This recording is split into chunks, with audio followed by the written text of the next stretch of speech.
बिस्मिल्लाहिर्रहमानिर्रहीम। अस्सलामु अलैकुम वरहमतुल्लाह। रोज़ाना वाक़यात के लिए हमारे चैनल को सब्सक्राइब करें। एक मरतबा दरूद शरीफ ज़रूर पढ़ लें। हातिम ताई की बेटी जब कैद होकर बारगाह रिसालत सल्लल्लाहु अलैहि वसल्लम में आई तो उसका दुपट्टा सर से थोड़ा सा खिसका हुआ था। सर के चंद बाल या एक बाल नज़र आ रहा था। आप सल्लल्लाहु अलैहि वसल्लम ने हज़रत उमर रज़ियल्लाहु अन्हु को फरमाया, उमर बेटी के सर पे दुपट्टा दो। हज़रत उमर रज़ियल्लाहु अन्हु ने कहा, या रसूल अल्लाह, काफिर की बेटी है। आप सल्लल्लाहु अलैहि वसल्लम ने रोकर फरमाया, उमर, बेटी बेटी होती है, चाहे काफिर की हो या मुसलमान की। आप अपनी जगह से उठ खड़े हुए और चादर उठाकर बच्ची के सर पर रखी। फरमाया, बेटा, मेरे सहाबा आपको कैद करके लाए हैं। मेरे पास रहना चाहो तो रहो, वापस जाना चाहो तो जा सकती हो। वो लड़की कहती है कि मैं वापस जाना चाहती हूँ।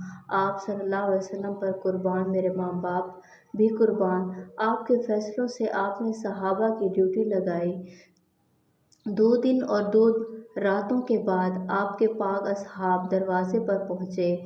दरवाज़ा खटखटाया। अंदर से अतान बिन हातिम यानी हातिम का बेटा बाहर आया। जब बहन को गैर महरम सहाबा के साथ देखा तो गुस्से में आ गया। पहला सवाल बहन से पूछा, मुसलमानों का नबी कैसा है? बहन भाग कर आगे हुई, भाई के मुंह पर हाथ रखकर कहती है, भाई, गलत लफ्ज़ मुंह से ना निकालना। मेरा बाप भी मेरी इज़्ज़त की हिफाजत नहीं कर सकता जो मोहम्मद अरबी ने की है। उसने पूछा, ये सहाबा का किरदार कैसा है? कहने लगी, नमाज का टाइम होता था, ये नमाज पढ़ते थे। मैंने इनका चेहरा नहीं देखा, उन्होंने मेरा नहीं देखा। गुस्सा ठंडा हो गया। कहने लगा, अगर मुसलमानों का नबी इतना अच्छा है तो मुसलमान क्यों नहीं हुई? कहने लगी, दिल चाहता था मुसलमान हो जाऊं, फिर सोचा कहीं भाई जहन्नमी होकर न मर जाए। तुम्हें लेने आई हूँ। और दोनों बहन भाई नबी के कदमों को चूम कर जन्नत की बहारें न लौट लें।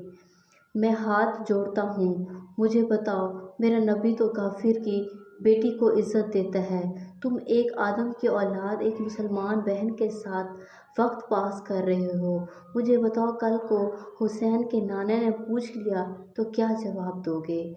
वो कमली वाला काफिर की बेटी के सर का दुपट्टा नहीं गिरता देख सकता। तुम अपनी मुसलमान बहनों की इज्जत से खेलते हो।